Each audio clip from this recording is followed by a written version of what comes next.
नमस्कार दोस्तों, आप सभी का एक बार फिर से स्वागत है मेरे इस चैनल पे। दोस्तों, आज के इस वीडियो में हम सीखने वाले हैं पास्ट कंटिन्यूअस टेंस। दोस्तों, इस टेंस से यह पता चलता है कि कोई कार्य भूतकाल में हो रहा था। इसकी वाक्य की पहचान यह है कि जब वाक्य के अंत में रहा था, रही थी, रहे थे आए, ये पास्ट कंटिन्यूअस टेंस की पहचान है। दोस्तों, वाक्य की संरचना करने से पहले हमको चाहिए रहता है स्ट्रक्चर, जिसको हम फॉर्मूला कहते हैं, और हम बिना स्ट्रक्चर के वाक्य की संरचना नहीं कर सकते। तो चलिए सबसे पहले देखते हैं स्ट्रक्चर को। तो सबसे पहले आता है सब्जेक्ट, और सब्जेक्ट के बाद आता है वॉज वर, और उसके बाद आता है वर्ब का फर्स्ट फॉर्म जिसमें हम आईएनजी लगाते हैं, और उसके बाद आता है ऑब्जेक्ट। तो सबसे पहले देखते हैं सब्जेक्ट को। आई, ही, सी, इट नेम सिंगुलर, और यू, वी, दे प्लूरल, ये सारे सब्जेक्ट हैं। और आई, ही, सी, इट नेम सिंगुलर के साथ हम वाज का प्रयोग करते हैं, और यू, वी, दे प्लूरल के साथ हम वर का प्रयोग करते हैं। तो वाक्य है राम पढ़ रहा था। तो दोस्तों, यहाँ पर देखो, राम भूतकाल में मतलब अतीत में पढ़ रहा था। तो इसको हमें इंग्लिश में ट्रांसलेट करना है। स्ट्रक्चर तो हमें पता है। सबसे पहले आता है सब्जेक्ट, और उसके बाद आता है वॉज वर, और उसके बाद आता है वर्ब का आईएनजी फॉर्म, और उसके बाद आता है ऑब्जेक्ट। तो चलो इसी फॉर्मूले की मदद से इस वाक्य को हम इंग्लिश में ट्रांसलेट करते हैं। तो वाक्य है राम पढ़ रहा था। तो इसका ट्रांसलेशन होगा राम वॉज रीडिंग, मतलब राम पढ़ रहा था। अब दोस्तों, इसी वाक्य को जैसे हम निगेटिव सेंटेंस में बोलना है तो इसका वाक्य होगा राम नहीं पढ़ रहा था। अब इस वाक्य को हमें इंग्लिश में ट्रांसलेट करना है। दोस्तों, मैं आप लोगों को तो फॉर्मूला पहले से बता चुका हूँ, लेकिन चलो एक बार फिर बता दूँ। सबसे पहले आता है सब्जेक्ट, और सब्जेक्ट के बाद आता है वॉज वर, और उसके बाद आता है नॉट, और उसके बाद आता है वर्ब का आईएनजी फॉर्म, और उसके बाद आता है ऑब्जेक्ट। तो चलो इसी फॉर्मूले की मदद से इसको हम ट्रांसलेट करते हैं। तो वाक्य है राम नहीं पढ़ रहा था। तो इसका इंग्लिश ट्रांसलेशन होगा राम वॉज नॉट रीडिंग, मतलब राम नहीं पढ़ रहा था। अब दोस्तों, इसी वाक्य को जैसे हम प्रश्नवाचक वाक्य में बोलना है तो क्या राम पढ़ रहा था। अब इस वाक्य को हमें इंग्लिश में ट्रांसलेट करना है। फॉर्मूला तो हमें पता ही है। सबसे पहले आता है वॉज वर, उसके बाद आता है सब्जेक्ट, और सब्जेक्ट के बाद आता है वर्ब का आईएनजी फॉर्म, और उसके बाद आता है ऑब्जेक्ट। तो चलो इसी फॉर्मूले की मदद से इस वाक्य को हम ट्रांसलेट करते हैं। तो वाक्य है क्या राम पढ़ रहा था। तो इसका इंग्लिश ट्रांसलेशन होगा वॉज राम रीडिंग, मतलब क्या राम पढ़ रहा था। अब दोस्तों, इसी वाक्य को हम WH इंट्रोगेटिव सेंटेंस में बनाते हैं, मतलब WH प्रश्नवाचक वाक्य में। तो वाक्य होगा राम कब पढ़ रहा था।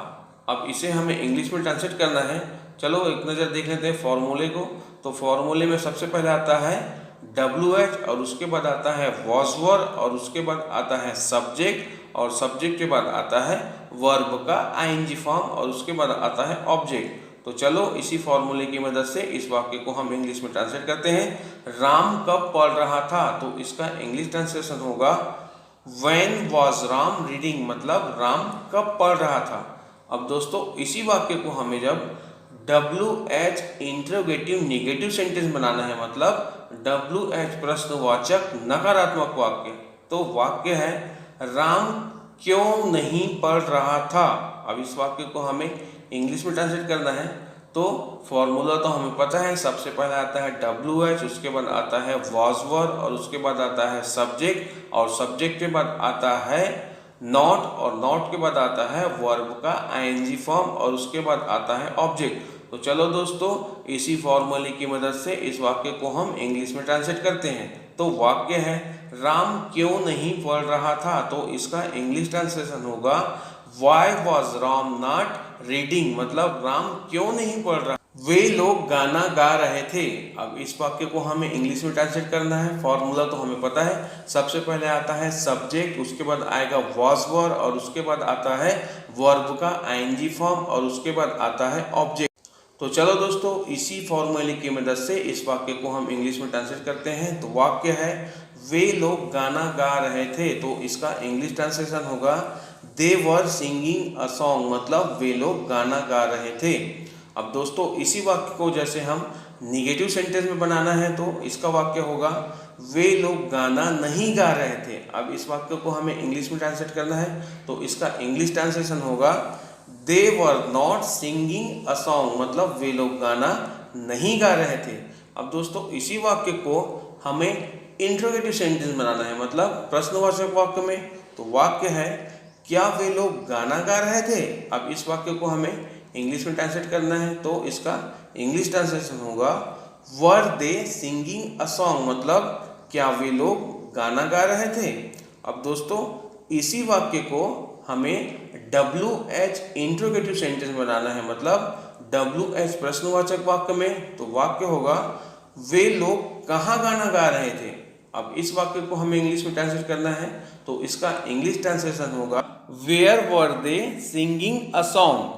अब दोस्तों, इसी वाक्य को हमें WH इंट्रोगेटिव नेगेटिव सेंटेंस बनाना है, मतलब WH प्रश्नवाचक नकारात्मक वाक्य में। तो वाक्य है, वे लोग गाना क्यों नहीं गा रहे थे। अब इसे हमें इंग्लिश में ट्रांसलेट करना है तो इसका इंग्लिश ट्रांसलेशन होगा why were they not singing a song, वह मेरी तरफ देख रही थी। अब इसे हमें इंग्लिश में ट्रांसलेट करना है तो इसका इंग्लिश ट्रांसलेशन होगा she was looking at me, मतलब वह मेरी तरफ देख रही थी। अब दोस्तों, इसी वाक्य को हमें नेगेटिव सेंटेंस में बनाना है, मतलब नकारात्मक वाक्य में। तो वाक्य बनेगा वह मेरी तरफ नहीं देख रही थी। तो इसका इंग्लिश ट्रांसलेशन करना है तो इसका इंग्लिश ट्रांसलेशन होगा she was not looking at me, मतलब वह मेरी तरफ नहीं देख रही थी।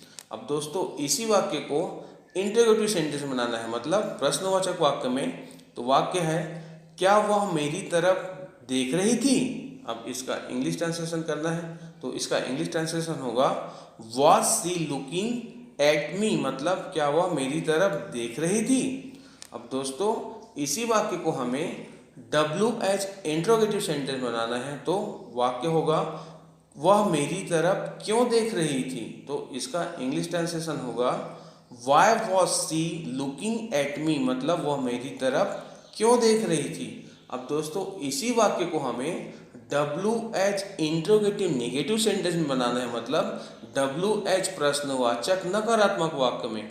तो वाक्य होगा वह मेरी तरफ क्यों नहीं देख रही थी। अब इसका हमें इंग्लिश ट्रांसलेशन करना है तो इसका इंग्लिश ट्रांसलेशन होगा why was she not looking at me, मतलब वह मेरी ओर क्यों नहीं देख रही थी।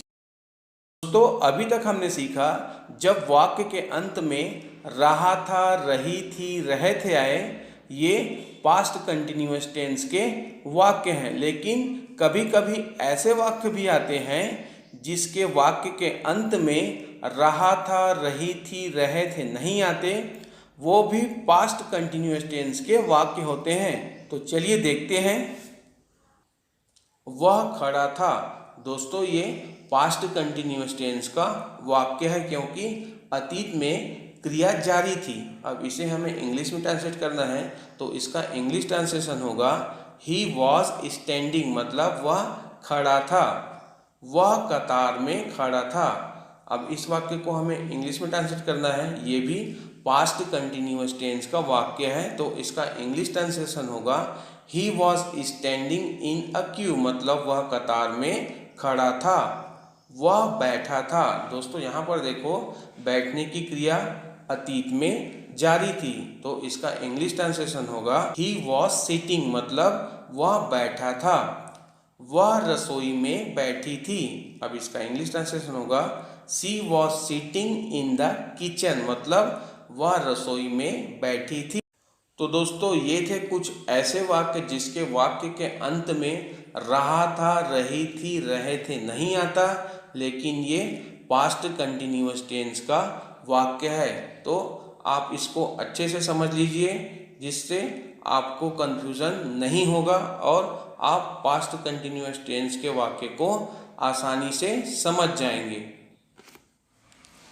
चलिए दोस्तों, अब हम पास्ट इंडेफिनिट टेंस और पास्ट कंटिन्यूअस टेंस को जोड़कर वाक्य बनाते हैं, क्योंकि हम पास्ट इंडेफिनिट टेंस से वाक्य बनाना तो सीख चुके हैं। तो वाक्य है, जब मैं वहाँ पहुँचा वह गाना गा रही थी। दोस्तों वाक्य के देखो, जब मैं वहाँ पहुँचा, आखिरी में आ की मात्रा आ रही है, ये पास्ट इंडेफिनिट टेंस है, और वह गाना गा रही थी मतलब रहा था, रही थी, रहे थे। तो चलो इसको इंग्लिश में ट्रांसलेट करते हैं। जब मैं वहाँ पहुँचा वह गाना गा रही। When I reached there, she was singing a song, मतलब जब मैं वहाँ पहुँचा वह गाना गा रही थी। दोस्तों देखो, पहले हमने reached का प्रयोग किया है जो वर्ब का सेकेंड फॉर्म, और उसके बाद फिर सिंगिंग मतलब ing फॉर्म।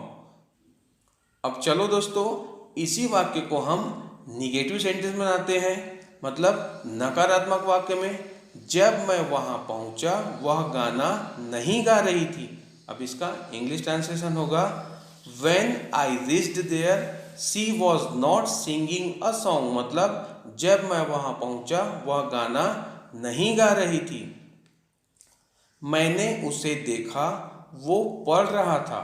अब चलो इसको इंग्लिश में ट्रांसलेट करना है। दोस्तों यहाँ पर देखो, मैंने उसे देखा, आखिरी में आ की मात्रा आ रही है, ये पास्ट इंडेफिनिट टेंस है, और वो पढ़ रहा था मतलब रहा था, रही थी, रहे थे, पास्ट कंटिन्यूअस टेंस। तो चलो इसको इंग्लिश में ट्रांसलेट करते हैं।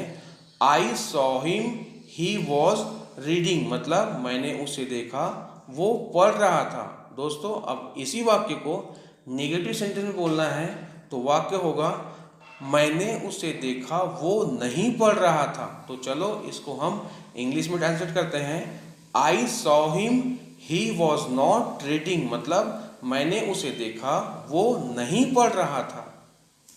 उसने मुझे बताया वह तुम्हारा इंतजार कर रही थी।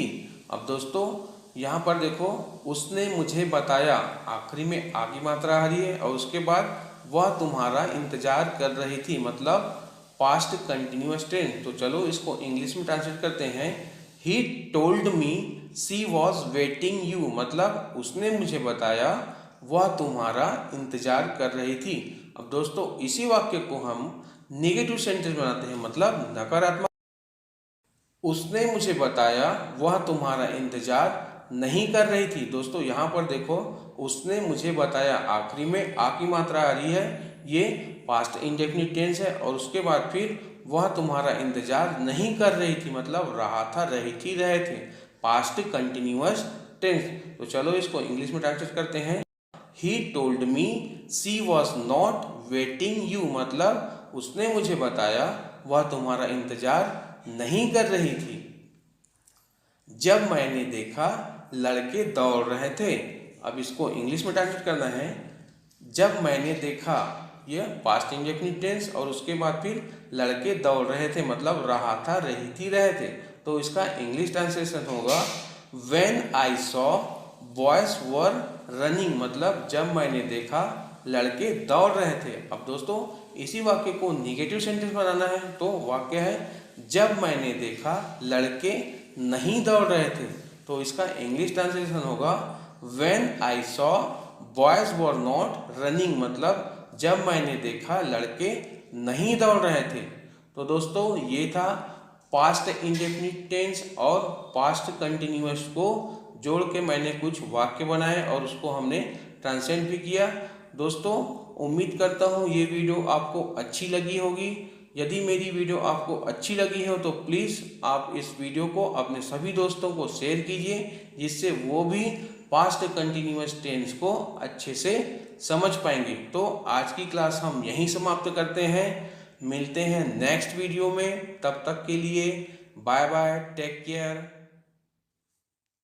दोस्तों वीडियो अच्छी लगी तो वीडियो को लाइक कीजिए, और यदि आप हमारे चैनल पर नए हैं तो हमारे चैनल को सब्सक्राइब कीजिए और बेल आइकन को भी प्रेस कीजिए, जिससे हमारी आने वाली नई वीडियो की नोटिफिकेशन आपको बराबर समय पर मिलती रहेंगी।